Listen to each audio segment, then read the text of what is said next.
All right. Now,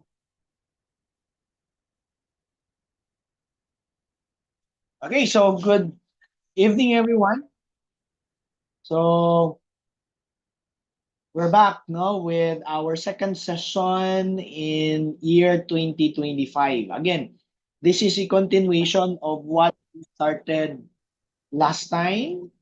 Um, this is again no, a season A review. So for those who want to um, review on CCNE topics and then they're aiming for their certification. So those who are already have trainings, not just from us, but also to other training providers.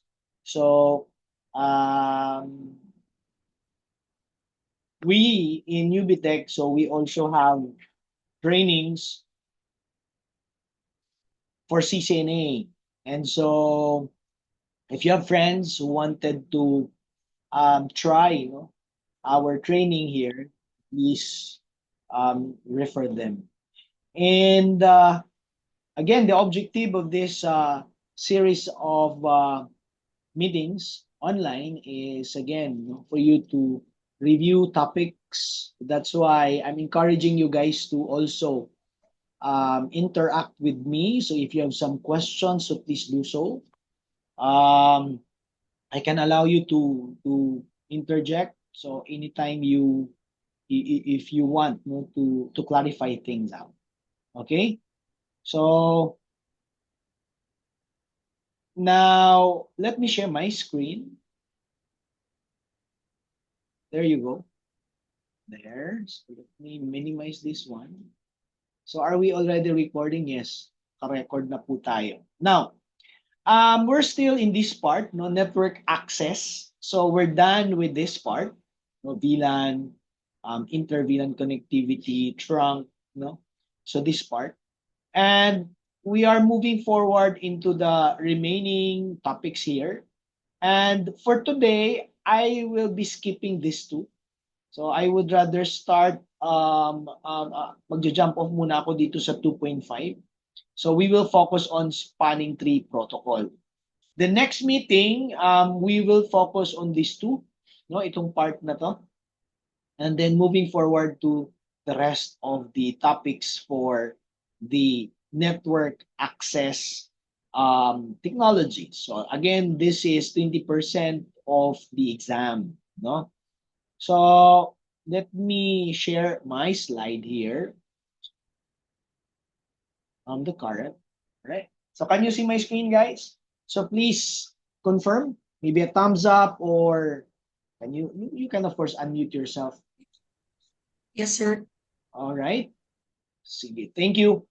So our topic for today is all about spanning tree, no? Spanning tree protocol.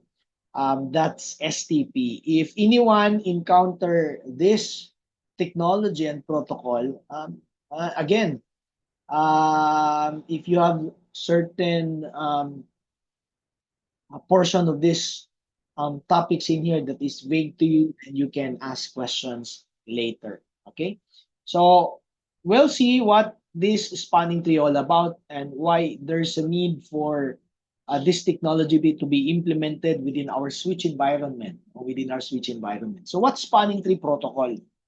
Okay, so anyone, maybe you have some ideas here. If none, then we will proceed. All right. Now, Um, let's just have an overview of this topic because actually, based on the exam objective, it's just focused on rapid PVST.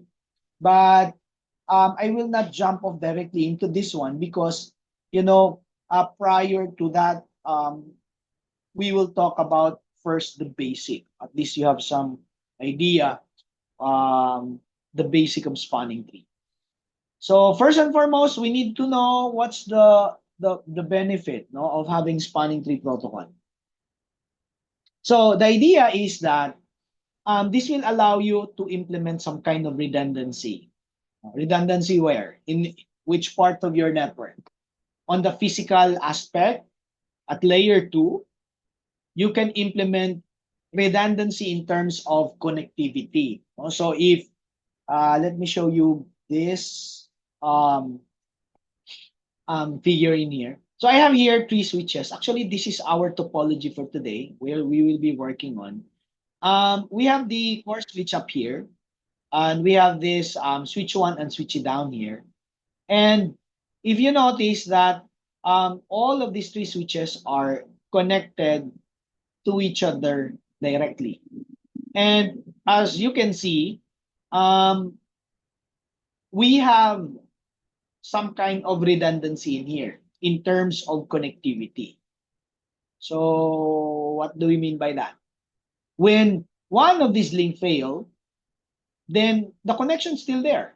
Everybody's still connected. So any of this link maybe unplug or maybe accidentally or not, intentionally perhaps, then still you have that connectivity. All right.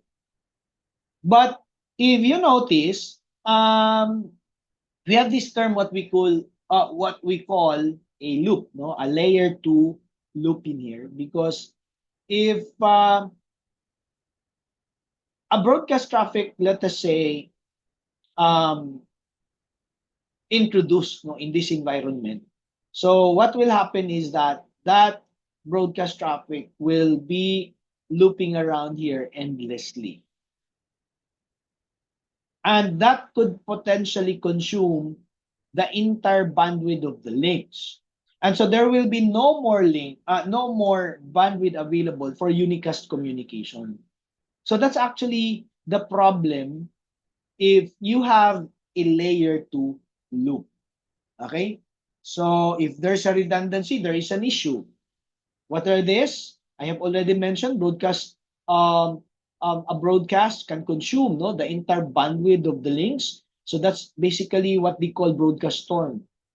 There is also that multiple frame transmission to these multiple links, and also MAC address table instability. What do we mean by that? The MAC address associated or a MAC address, no, of a certain device could be associated to multiple ports, or maybe transfer from one port to another. No? And sorry, this is supposed to be 2. We remove that. This should supposed to be 2. 2 dapat yan. Yan. Yan. Okay? So, but the one that could really destabilize, no, the communication is really the broadcast storm. Because the broadcast storm will consume again the bandwidth of these links, and so there's no more bandwidth available for unicast communication. So that's the reason why if this is happens, no, in a switch environment in which spanning tree protocol is not enabled among the switches, then all this issue will arise. So lalabas po yung problema na to.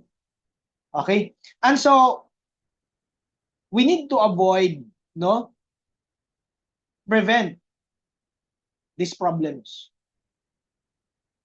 We need to avoid this problem considering that we implement this kind of connectivity. Because the benefit of this is that we have redundancy in terms of links. So for example, this is the primary, then one of the link here will need to be temporarily disabled. And that's what we're going to talk about later on. And that's actually the reason why we do have spanning tree protocol. So what I'm saying is that if we implement, let me summarize, if we're going to implement this kind of connections, we have a loop. If there's a loop, there is a broadcast storm. Broadcast storm will consume the bandwidth of the entire links. There's no more bandwidth available for unicast communication. And so, to avoid broadcast storm, simply, now the solution is very simple. One of these links must have to be cut off. Not physically, but logically. And this can be addressed. And this can be done through spanning tree protocol. Yun yung purpose ng spanning tree protocol. So spanning tree protocol is used to ensure to create a logical loop-free topology. Okay? Creating a loop-free topology. So what will happen is that, I'm going to discuss it later, one of these links here is actually disabled. Because right now, if I'm going to test connectivity, okay, let me check on this switch here. I am in switch 1, by the way. For you to have an idea, I provide this one with an IP address of, this is 10.1.1.254. This one I assigned an IP address of 10.1.1.1. And then the other side is actually our 10.1.1.2. All right. So if we are going to test from here, let's ping, let us say 10.1.1.1.2. We should have connectivity here. Okay. If we're going to ping 254, we should also have that connectivity. So the IP address of this switch one is show IP interface brief. Check. So that's actually 10.1.1.1. So we do have connectivity. All right. Now, another thing to consider, guys, is that we make sure that you're going to make sure that these links are, since we are implementing VLAN across all our across all of our switches. So these are actually configured trunk already, no? Trunk na po yan. Okay? So kailangan yan trunk. So kailangan dapat ma-establish muna yan. So this must have to be established first. So trunk links there. So if you're going to check that out, let's verify. Show interface trunk here. I have port 1 and 48. Okay, that's a trunk 1 and 48. And let's go to switch 2.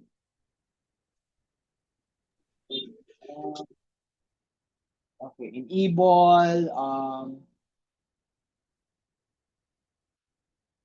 show interface trunk. So we also have 3 and 4. So sorry guys, parang ano yata to, no? Mali yata ako. This should supposed to be 3. Nakalimutan ko na kasi next week kasi we will talk about Ether channel. So nakalimutan ko, gagamitin ko pala yung 2 para dito. So this should supposed to be 3, 3. So we have a discussion about that soon. Sorry for that. So let me correct that. This should supposed to be port 3. Or whatever port you're going to use, that doesn't matter as long as you configure it a trunk, as long as you configure it a trunk. So I think this is the correct connection we have here. So let me try check on, let's telnet 10.1.1.254. Cisco enable, let me check. Tingnan, let's verify first. Show interface trunk. Oh, so port 1 is not yet a trunk. No, it's already a trunk, but port 3 is not. Let me verify it first.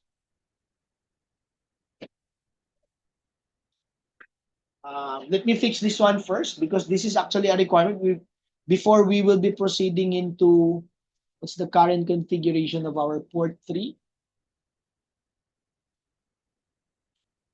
Okay, so let me fix this one. So it's currently configured 103. No switch port. Remember this command, access VLAN 103 and switch port mode trunk. This must have to become a trunk. No switch port spanning tree no spanning tree for a while. Oh no. I think it is nagre-refresh po siya.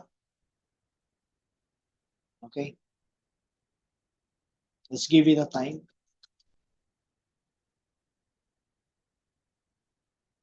Okay, so naputol yung ating tree kasi ginawa ko na siyang trunk.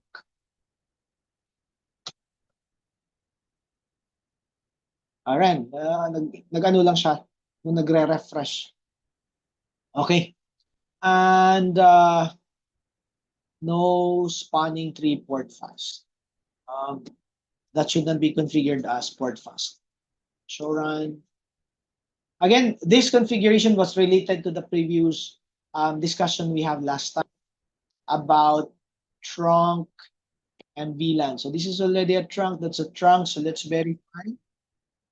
Show interface trunk here. So we have now port 1 and 2 at trunk. Oh. Okay, so 1 and 2 of our core switch is now at trunk. And exit from here. Let's save that first before we will be exiting out. Exit tayo. Okay. So show interface trunk. So we have 1 and 48. And then in switch 2, check. Show interface trunk. It's also it's 3 and 8. So that's this should supposed to be the port that are. So far, is there any question? Again, we are not yet starting. I'm not yet demonstrating about spanning tree here. So, but take note before proceeding and fine tuning your spanning tree environment. Make sure to have ports between switches trunk. Those redundant links that you have, if it is to support traffic from multiple VLAN, then you make those links trunk. Okay, and that's what we have right now. Okay. Let's move forward. Okay, let's talk about. Okay. Now, again, the spanning tree is to create a logical loop-free topology. So what I wanted to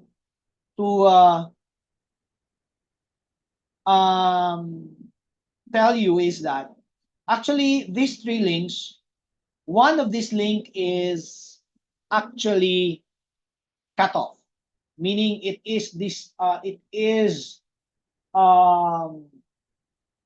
logically it is temporarily disabled, shall we say. It will not. There is one of the port here, either in core switch or in the switch 2, no, or maybe in switch 1, have the port being black, and that's what we're going to find out later on. No, so we're going to investigate what exactly is in here. All right. Now, switches in the spanning tree environment, they communicate with each other using the bridge protocol data unit. Don't forget that, BPDU. All right. So that's how they communicate. Also be able to detect if there are topology changes. So they're actually exchanging BPDU. So this is how spanning tree works. So let's talk about the spanning tree operation. No? All right. When we say STP convergence, we're talking about that process wherein the spanning tree environment are already in a state of, shall we say, stability, meaning traffic are normally flowing, data traffic is normally flowing. So computers, clients, communicating with one another in a normal environment. No? Switches receive, sends data packet received by another. No? And so communication is working. It's fine. All right. That's the objective of the that should be, no, that should supposed to be the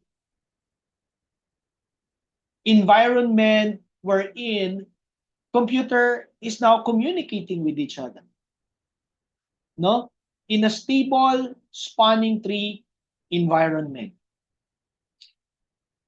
So there is actually a process, no, there is actually a process um, that our environment goes to that state, no? Aabot siya dun sa state na yun, no, that state of convergence. So that's what we are going to talk about later. So what is this term root bridge? We'll talk about this designated port. What is that root port? No, non-designated port. Okay. So let's move forward. So the STA, or the spanning tree algorithm of all these three switches here, like what we have in here, is just running in the background, and they are communicating with each other through bridge protocol data unit. Don't forget. Okay. Now, in the process of convergence, there are actually three steps. I'm talking about, guys, the original STP, no, protocol. All right, let's talk about this, what you call port state. No, on the perspective of STP, okay, ports of our switches have that corresponding state. One, it could be in blocking state. Once it is in blocking, it only receives BPDU frame. But this does not receive and send data frame. That normal frame that is sent from a certain source, no, and directed or intended for a certain destination. It will not receive and send data frame. Listening, actually, listening and learning are just transition state. Okay, so listening is the time that they are actually exchanging BPDU and then do election process. Now we'll talk about that one later. Learning is the state wherein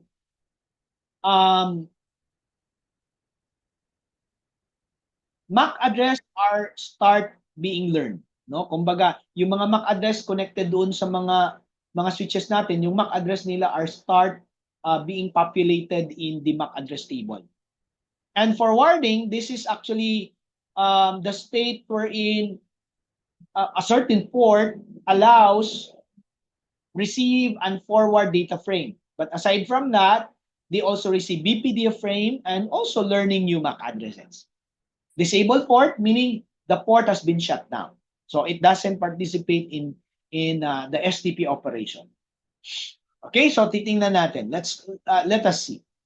Let's look at it here in switch 1. Show spanning tree. There's only one command that you need to remember. Show spanning tree. Let us say, let's see on the perspective of VLAN, say just VLAN 1. All right. You will notice here, we have this port 1 and 48. This is what you call the state. Right now, the two ports are in forwarding. That's what you mean by forwarding state. All right.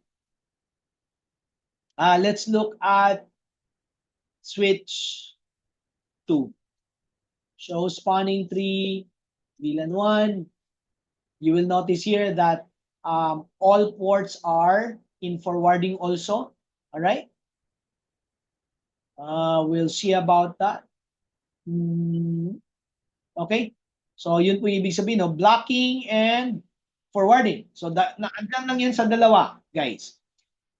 Kasi itong listening transition state po yan. Okay. Again, it is a transition state. So punta tayo dito sa port role. Ano naman ang port role? Port role, yung makikita nyo dito, ito, role, example, that's designated. Designated is always be in forwarding. Root port, tingnan natin, puntahan nga natin yung yung switch 1. Ang sa kanya naman, meron siyang root port, makikita. Yung port 48, it's also in forwarding. But we're not seeing in here itong non-designated port. Or sometimes they call it alternate port. I think we can see this one in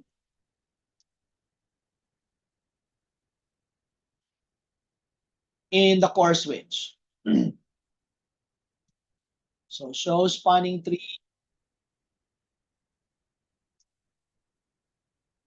VLAN 1. Okay, you have here the alternate and it is in blocking. So what we have right now is already a stable spanning tree environment. So in fact, as what I have told you, the switches can communicate with each other now. Okay, as you can see from our switch, from our core switch, they are actually now able to communicate with one another. All right. So we'll see further about this terms later on. So let's talk about the STP convergence. Okay. How spanning tree, when we say STP convergence, guys, the objective is basically able now to create that stable, loop-free, no? Loop-free topology. Okay? So ang objective po ng STP convergence is that it will able to come up with a loop-free layer 2 network environment. Okay? So ito po yung process. So let's talk about this process. So during convergence, the first step is actually the election of the root bridge. Okay? So sino ba yung root bridge dito? Dito sa environment na to. So that's what you're going to find out. At bakit siya yung naging root bridge? So how are you going to find that out? So let's see. Okay? Isang command lang po yun. No? Show spanning tree. Let's see it in VLAN 1. Dito sa perspective ng VLAN 1. Okay? Now, ang root bridge election, sabi, ang magiging root bridge po is yung switch na may pinakamababang bridge ID. So, ang mga switches po sa spanning tree environment, may mga bridge ID sila. That's their unique identifier. And the bridge ID is actually composed of bridge priority, extended system ID, and the MAC address. So, the bridge priority is default to 32768. So, don't forget that, no? So, don't forget that. So, this is actually default to the, by default, no? This is 32768. This is also 32768. 32768. So, saan natin ito makikita? Yung bridge priority. Dito po natin yun makikita. Ito, yung bridge ID. Nakikita nyo to? Okay? This priority here, inside the parentheses, yan po yung default na bridge priority. So, very simple. The switch with the lowest bridge priority will become the root bridge. But it seems that all of the switches here have the same value. So what is then the tiebreaker? The tiebreaker, guys, is the MAC address. It's the MAC address. So if you're going to check the MAC address of this switch, this is its MAC address value.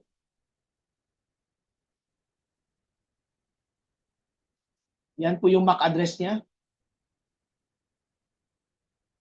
Tingnan natin yung iba.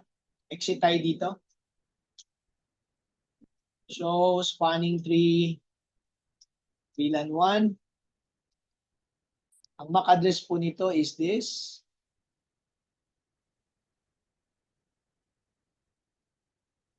At yung switch 2 naman, Ito po yung si switch 2. Ang MAC address niya is ito po. So, tingnan natin. Okay. So, by the way, let me talk about a little about this extended system ID. Extended system ID is just basically the VLAN ID. So, since we are looking at sa perspective ng VLAN 1, so this value is the same among them. So, this priority in here, yung makikita yung priority dito, yung sa labas, it's actually the sum of the priority value plus the extended system ID, which is 1. Okay? Because we're looking at the STP environment dun sa VLAN 1 na instance. We call this the VLAN 1 spanning tree instance. So that's why this is now 32769. Okay. Now let's see sino yung may pinakamababang MAC address dito. Okay, ito siya is 08cc. 08cc. Okay, tingnan nyo to. 800 po ito. Tingnan nyo ito ah. Ito pong isa is 00 po. 08. So, ibig sabihin, ito yung mas maliit. So, I would expect that switch 2 is the root bridge. Tingnan natin. Okay. Ang pinaka-obvious dito na malaman nyo that it is the root bridge, ito pong line na to. This bridge is the root. Okay? But let us see guys, tanggalin natin itong line na to. Ano yung magiging basis mo to know that this switch is really the root bridge? Ang titingnan nyo po yung root ID. Sino ba yung root bridge that all of these switches knows about? Now, this is the root bridge because you will notice here yung MAC address dito sa bridge ID at saka yung MAC address makikita nyo dito sa root ID na part is the same. I hope that is clear. No? So regardless kung yung line na yan andyan or wala, this is the root bridge because the root ID address is the same as the bridge ID address. So itong part na to, this is an information about the bridge ID of the switch. This information above is the root ID, the bridge ID of the root bridge. That's why it's called root ID. So I do hope that is you understand that, no? Now let's compare switch 1 and switch 2. Tingnan natin yung switch 1. Tingnan ninyo. Now, right now, in this stable environment, switch 1 know that the root bridge is switch 2. Paano natin malaman, no, that switch 1 recognizes switch 2 as the root bridge? Because that address we see here on this side, makikita nyo, is the same as the MAC address of the switch 2's bridge ID address. Yan o, makikita nyo the same.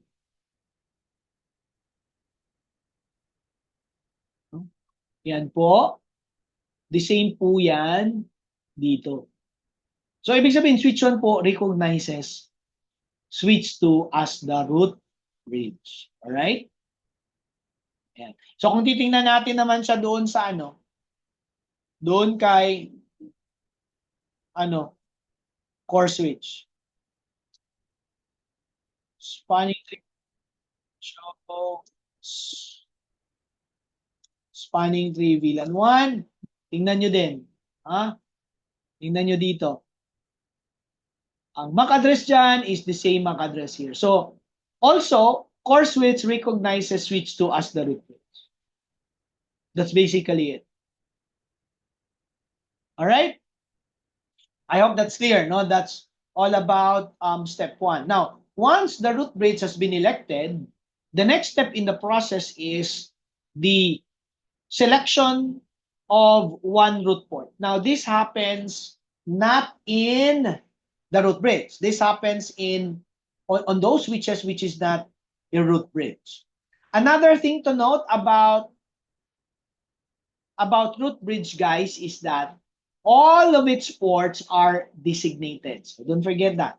All ports, trunk ports of our root bridge are all designated, and all of them are in forwarding. So let me check on that. So review natin to. So right now, ito po yung ating root bridge. Okay? Ito po is, ano siya? Ano ang role nito? Designated. At ito po, ang state niya is forwarding. Ganun din dito. Ito po is designated and forwarding. Alright? So yan yun pong step 1. Step 2 happens dito po, no, sa dalawang switch. Dito po mangyayari yung switch 2. So pag-usapan natin, switch 1, which of its port is now the root port? Alin ba dito yung root port niya? Dito naman kay core switch, alin din dito sa kanyang port yung root port? So yun yung pag-usapan natin. Let's talk about that. So, root port is actually the port which is having the lowest total path cost. No? Lowest total path cost. Now, in spanning tree environment, every port have a corresponding cost. So, saan natin makikita yung cost? Actually, with these switches we have right now, ginagamit nilang standard is ito po yung revised IEEE specification. Okay? That 10 gig port is 2, ang cost niya. Ang 1 gig naman is 4. So, all of these ports are gigabit. So, makikita nyo dito yung cost niya is 4. Alright? I hope that is clear. No? And let's see, tingnan natin. Tingnan natin dito. Dito tayo titingin. Ang cost po, itong mga port na to are gigabit po. No? So, ibig sabihin, ang cost nito is 2. Cost is 2.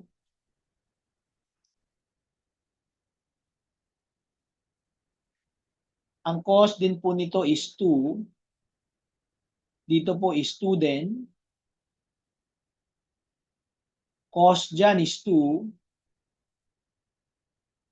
So, yung mga port, kasi gigabit po lahat yan eh.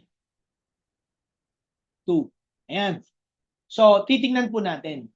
Ganito po mag-calculate ng total path cost.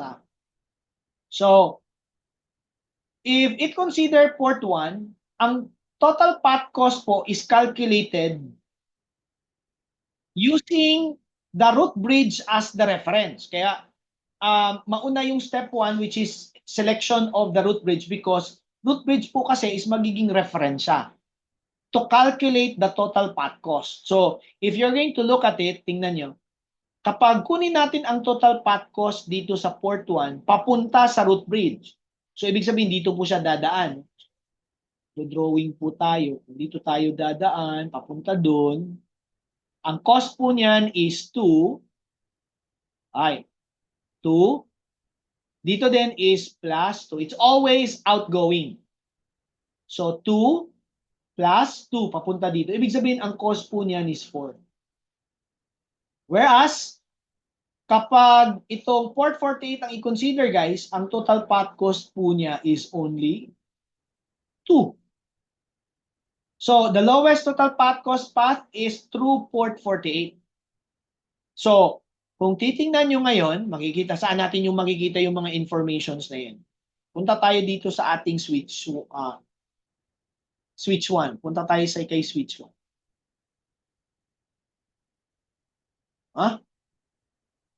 Dito pala tayo kay ano. Punta tayo kay switch 1. Balikan natin yung yan. So, kung mapansin nyo dito, sorry guys, parang may mali. Mali tayo. 4 pala, no? Kasi gigabit ito, no? 4 pala ito. Wait lang, ha? May mali ako ulit.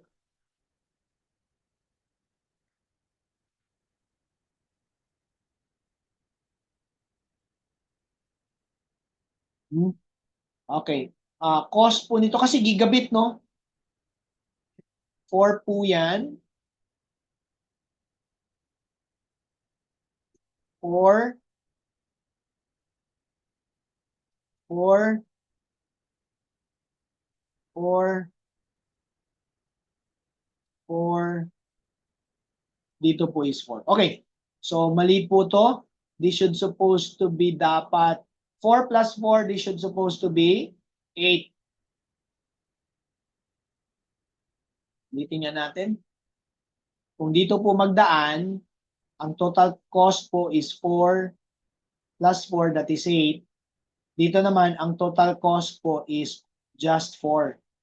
Okay. So, saan to natin makikita? No? Kung titingnan nyo dito, punta tayo dun sa ating switch 1. Yan, ito pong 4 na to is port cost yan. No? So, saan natin to makikita itong 4 na to? Dito po sa taas. Root ID, ilan ang cost papunta doon? It's 4. You see? Makikita dyan is 4. Okay? Now, and this is now the, itong port na to. This is called the root port and it is in forwarding. Yan po yung nakikita natin dito. Yan o. See? Kasi ang cost nga dyan is 4 lang. So the same thing dito din. Kung titingnan natin ngayon, dito naman sa perspective ng, so yun yung step 2 Dito naman kay core switch, very obvious na ito po yung ating root port. Kung titingnan natin dito, based on that discussion, alam na natin na ito yung magiging root port. Ito yung magiging root, and this is in forwarding. Ayan, port 3. So, to verify, i-verify na lang natin. So, ito yung root port niya. Kasi ang cost dito, 4 lang po. Dito kasi sa port 1 dito, ang cost niya is 8. So, 4 plus 4, that's 8. Yan po yung step, step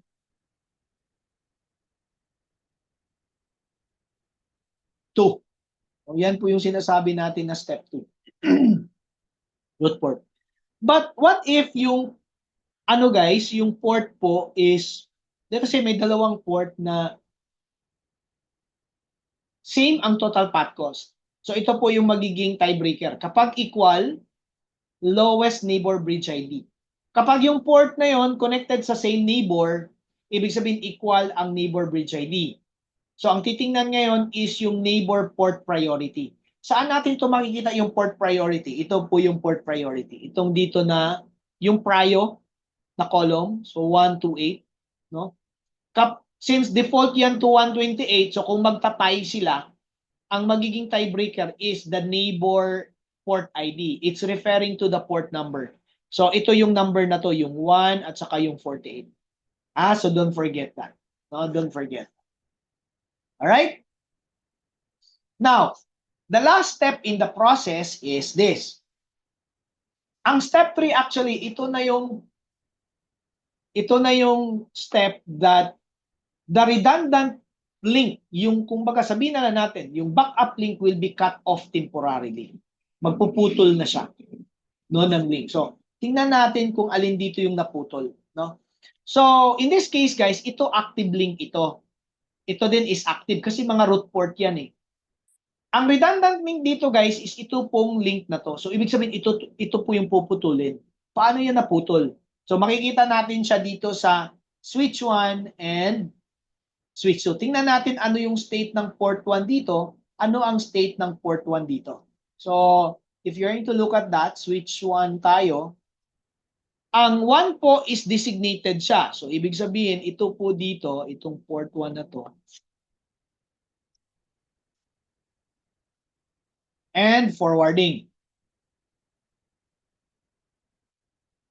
Alright. So, walang problema dito. Tingnan natin doon sa core switch. So, puntahan natin yung ating core switch. Telnet tayo.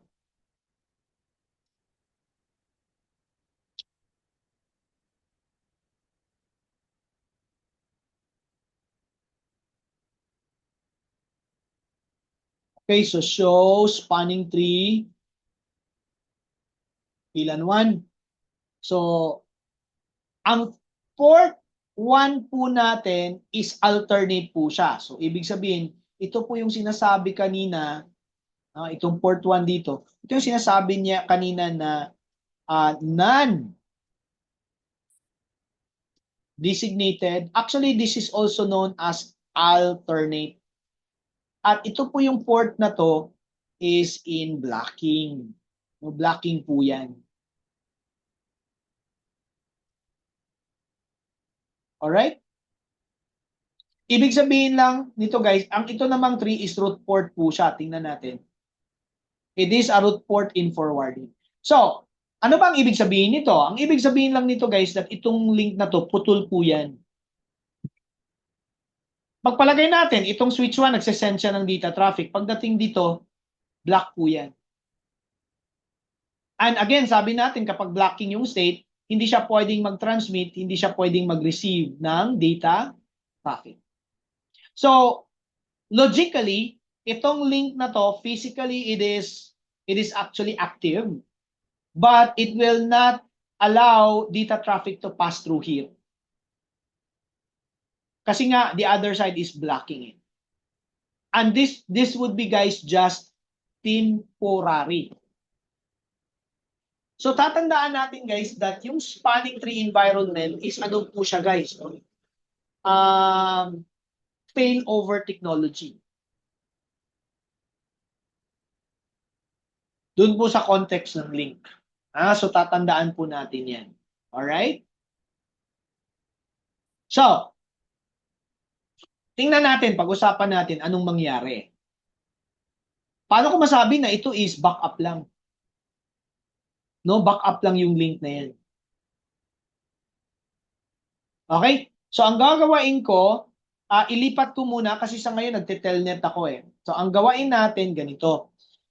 Puputulin natin itong one of the link here. Ito or ito ang puputulin natin. Okay? Ang mangyayari if one of the link maputol, ang mangyayari guys is that ma-activate itong link na to.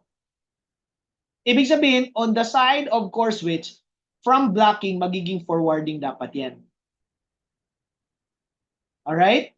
So, unang-una, ilipat ko lang yung console saglit, no? Para makikita natin, no, yung transition for a while.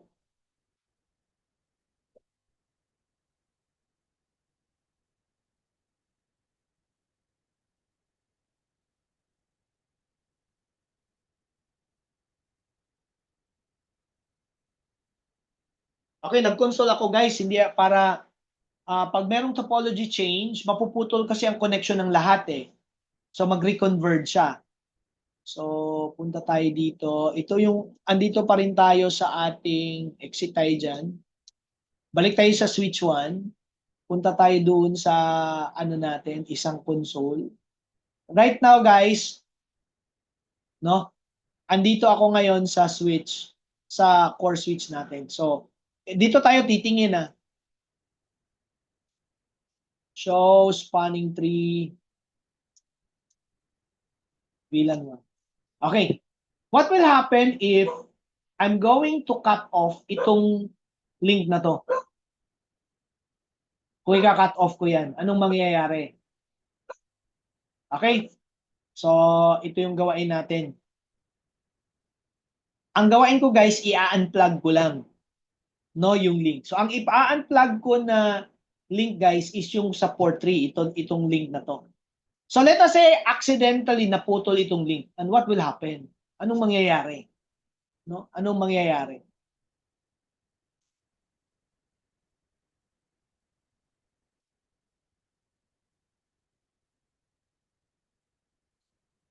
Okay, ang mangyayari is this. Itong alternate port, guys, okay, magta-transition yan into forwarding. Kasi itong port na to, yung gigabit 01, magiging root port na yan. Yan yung magiging bagong root port. Okay? So, tingnan natin ha, anong mangyari. I-unplug ko lang.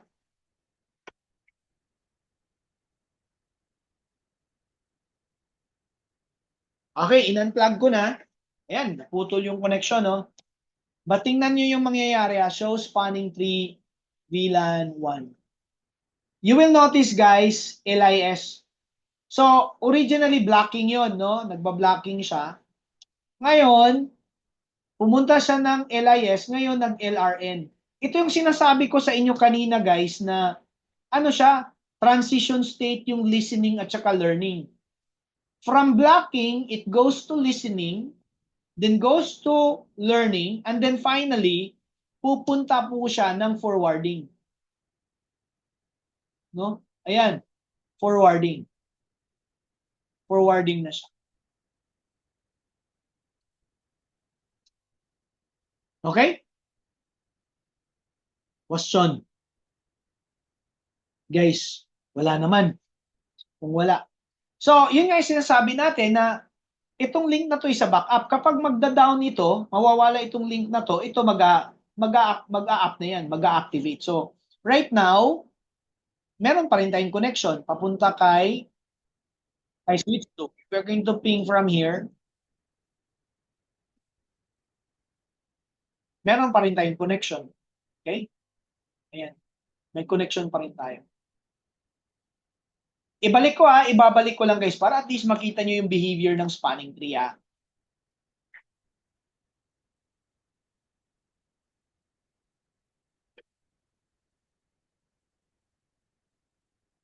So yan, binalik ko yung yung connection. Ayan, nag-a-up siya ulit. Yung port 3. At tingnan natin anong mangyari. Ayun, bumalik na naman ulit. Kumbaga mag-reconverge ulit, no? Yung spanning tree environment, LIS, LRN, so root port na siya. Yung 1 kanina was root, ngayon binalik ulit kay 3. Kasi nga si 3 nga kasi kapag up itong dalawa, si 3 port 3 po, yun talaga yung root port. Yan yung pinakamalapit sa root bridge na port. So that's how spanning tree work. It's a failover technology. And there, port 3 is now back as the root port and it is in forwarding. And so we do have still connection. Yes, we should have. May connection dapat tayo. Okay? So, ganun po mag-work yung spanning tree environment, no? STP convergence. Okay? Now, let's talk about the different variants of spanning tree. The behavior that I am showing you guys is actually the STP. No? STP po yun. So, tingnan nga natin. Paano ko malaman that it is an STP?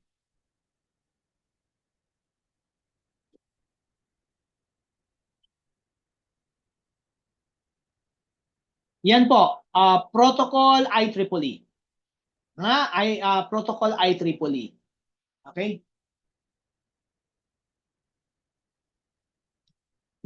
Protocol IEEE. Ibig sabihin, right now, our switches are all running the older STP, no? Which converge slow. Sabihin natin guys, sabi slow pa rin pa yun, slow pa yun. Okay? But the Cisco implementation of STP guys is per VLAN. Actually, the current STP mode that we have right now is PVST. And PVST's behavior is actually STP. But this STP behavior is implemented on per VLAN basis. Kaya ang tawag dito guys is per VLAN spanning tree. So, kung mapansin nyo kanina guys, pag nagko-command ako ng show spanning tree, I specify the VLAN ID. But actually, there are more spanning tree instances. We have VLAN 10. Okay? You will also see this is the VLAN 10 spanning tree instance. We also have VLAN 20 spanning tree instance. But you will see that the same information, the same root bridge, the same root port for all of these spanning tree instances. So, what I want to tell you is that we have kung ilang VLAN, how many VLANs do we have in our switch environment? Ganun din kadami guys yung ating spanning tree instances. So that's what you call per VLAN. So the one that is running actually in our switches, and this is what actually Cisco implemented, is the per VLAN spanning tree. But again, the behavior implemented on each VLAN is that the same STP protocol, which is the standard one, 802.1d. Ano lang ang disadvantage nito? Kasi high resource ang kailangan. Kasi nga, different VLAN is a different spanning tree instance. So, they do the same process in independently, kumbaga, each VLAN is doing convergence. There is that STP convergence. They have this election of root bridge. So that's step 1, 2, and 3. No? That process is actually happening on every VLAN. So that's why it will what? It will require more resources in that case. Okay? Now, what about this rapid PVA? What about RSTP? To speed up convergence, so because the convergence, it's a little bit faster, makikita nyo dito, mabilis. Kanina guys, napansin nyo, yung pinakita ko sa inyo kanina, it took several seconds to transition from blocking, ano yun? From blocking, yan, makikita nyo blocking. It took several seconds, blocking, di ba? Nag-transition siya into, sa ano yun? Listening, di ba yung kanina? Dadaan siya ng listening, learning, bago mag-forwarding. That really took several seconds. I want to speed it up. No, gusto kong pabilisin yung spanning tree convergence. So to do that, I can change the mode from PBST to rapid PBST. And rapid PBST, guys, is actually implementing RSTP, which is the standard IEEE 802.1W, on per VLAN basis. So, instead of STP, we will be implementing RSTP, but on per VLAN basis. So, ano lang yung magbabago dito? Yung bilis ng convergence. From slow to fast. Okay? And this is good. Saan to maganda gagamitin? Doon po sa mga environment na mga malalaki that could still have that resources enough no to support no multiple VLAN implementing different RSTP, no? Okay? So, paano to gawin? So, madali lang po yan. Ang gagawain lang po natin is that, una, change lang natin yung mode. Kasi nga ngayon, ang current mode po is, so, spanning tree mode, ito po tatandaan, rapid PBST po. Yan lang po ang kailangan i-enter dyan. Dito naman sa pangalawa, ganun din ang gawain natin. Mode, rapid PBST. Alright? Okay. So, paano kung malaman na naka-RSTP na? Do show spanning tree VLAN 1. Ayan po, makikita natin. RSTP na po siya. No? RSTP na po yan. Do show spanning tree VLAN 1. RSTP na po siya. Palitan din po natin yung sa switch 2. telnet, no. Kailangan ko talaga ilipat, no? Hindi ko naka-enable kasi yung telnet dun sa switch 2 eh. Lipat ko lang guys ha. But before I do that,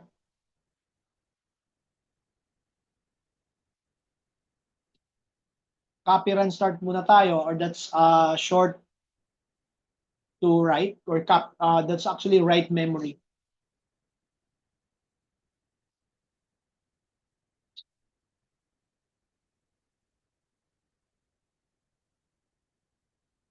Okay? So just right now, gawain natin spanning tree mode rapid PVST po. Yan. Show spanning tree VLAN 1. So it is now RSTP. Okay, so copy run start. Gaano ba kabilis mag-converge ito?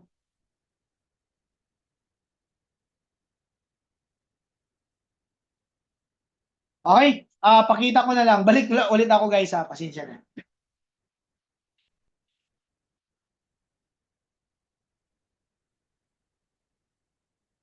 Okay.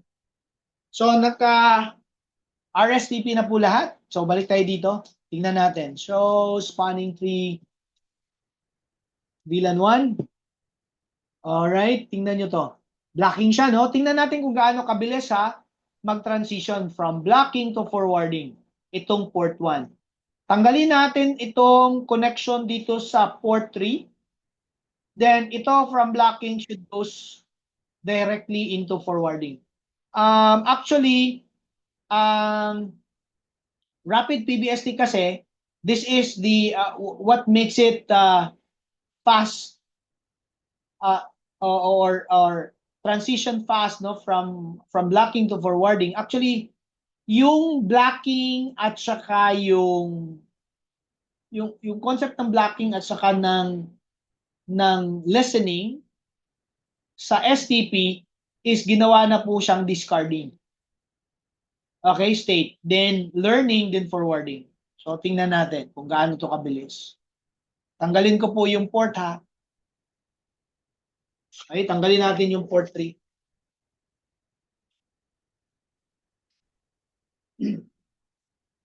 Ayan, nawala na po yung connection. So tingnan natin kung makikita pa natin yung listening learning.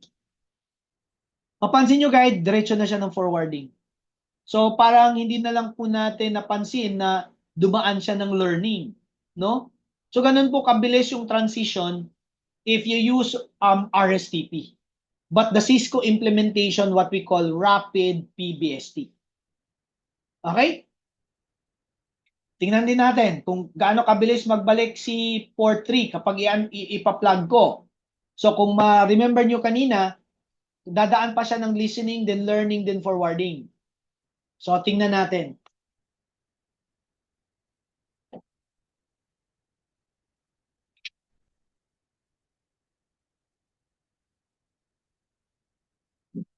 So, binalik ko na siya physically. Then, tingnan natin. So, you see, blocking agad yung port 1 and then root port forwarding agad yung port 3. So, what I'm just showing you guys is that the rapid PBST is actually implementing RSTP on per VLAN basis. All right? Now, another thing to note with our rapid PVST is that ito yon, no? Ito yung mga bagong redefined ports, discarding na po. Ang discarding is actually combining the blocking, and actually it comprised the blocking and the listening state of the old STP. So meaning guys, if how long would it take in blocking and listening, yun po yung tinanggal. No? Nawala po yung mga yung time slots na yon for a transition from blocking, then listening, going to learning. So nawala na po yon. So discarding state po siya. And Another thing is that yung mga port natin between switches, that is considered to be a point-to-point. So dito po natin yan makikita sa gilid, type P2P, no? Point-to-point. Now, ito namang edge port, ito yung mga port guys na ito yung mga port na connected dapat dun sa mga computer. Computer po yan. Okay? So kapag naka-RSTP tayo, okay, yung alternate port, discarding po yan. But guys, mind you, still be blocking pa rin yung makikita natin. But actually, it's actually discarding already. No? Discarding po yun. So hindi ko lang alam kung bakit si Cisco hindi nila pag mag-RSTP mode tayo, hindi nila pinapalitan yung blocking into discarding. No, because that should supposed to be the discarding as per documentation, no? Pero dun sa actual, yung discarding po natin, makikita nyo sa ating output ng show command, still this ano siya, blocking pa rin. Okay? Andun pa rin yung root port, designated port. Yung edge port naman, ito ngayon yung mga port connected doon sa mga computer, no? Doon sa ating device. So for example, let us say,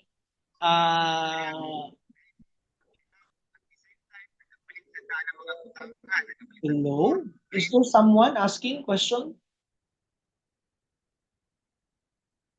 Wala naman. Mute lang natin. Alright. Okay. Ang gagawain ko, paano ba yun mag-work yung yung edge port? Puntahan natin dito. Alright. Punta tayo dito sa 13. Switch 1 tayo. Punta tayo sa switch 1. Puntahan ko natin tong aking topology. Now, let us say magdadagdag ako ng isang computer dito. Yan ang computer. Din i-connect natin siya, let us say, sa port. Connect natin siya guys sa port 11. So, ang gagawin ko, i-connect ko yung PC ko sa port 11 for a while.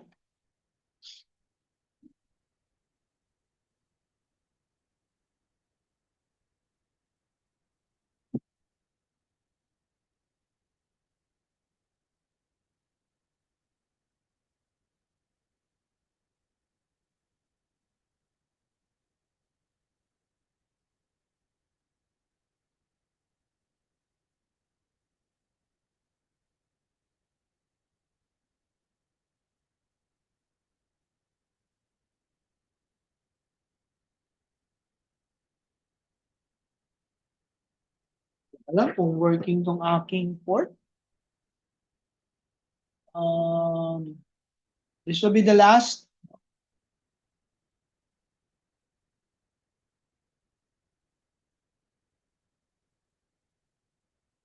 Yun, sira nga yung aking cable. But anyway, ganito na lang gawain ko. Paano ba yan? Wait lang mag-try ako.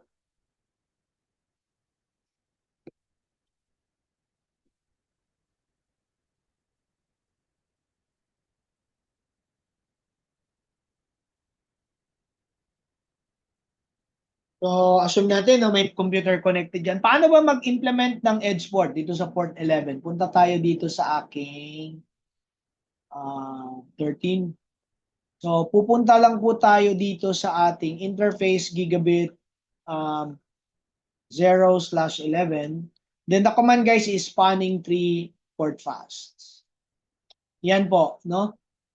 And then, if it is a port fast, it should be a switch port mode access port po yan. Let us say it is assigned to VLAN, let us say VLAN 10 for example. So, ito po yung configuration ng isang port as an edge port. So, port 11, kailangan access port po yan. Okay, and then naka-port fast po siya. Naka-port fast. Okay?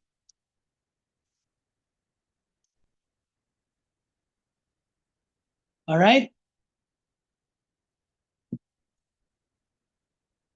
So, yan, no? Root port, saan na yung isa natin? Isa dito. core switch natin. Alright? Ayan. And that's it. Wait.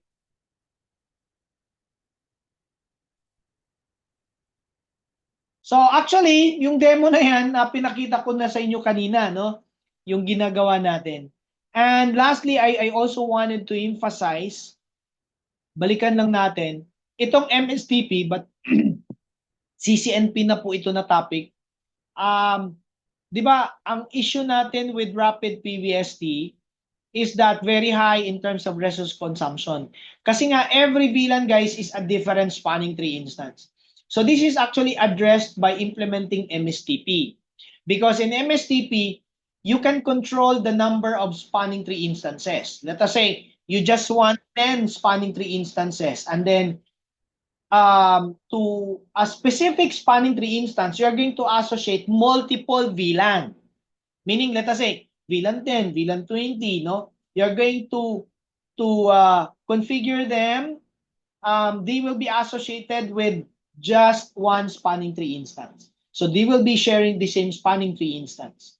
So that's multiple spanning tree protocol. So this is the most scalable solution because MSTP is also its behavior is RSTP, no? It converges fast as RSTP. But again, it addressed the issue of per VLAN spanning tree. No, again, per VLAN spanning tree would require much resources. So to avoid that, with MSTP, you can control the number of spanning tree instance instead. And then for every spanning tree instance, you can associate multiple VLANs to it. Okay? So if you have so many VLANs, then it's better to implement MSTP. But again, MSTP is not part of the CCNA course, no? Hanggang dito lang po tayo. Rapid PVST. All right? So I hope you got something about STP today. So next meeting, guys, we will continue with network access, switching environment, and we will talk about discovery layer to discovery protocol, and also Ether channel. But before we do that, let's save this because we will use the same topology for the next session demonstration. All right? Question, guys? Guys, baka may tanong kayo dyan. Wala ba? Wala pa rin tanong? All right. So, hope to see you next Saturday for another session of this CCNA review.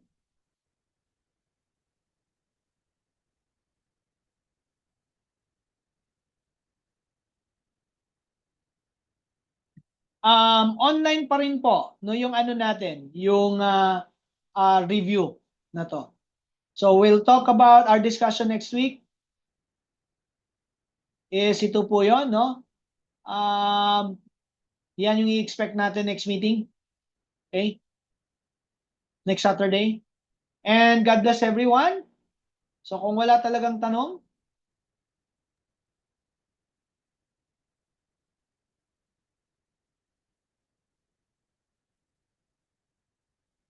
okay. So bye-bye everyone.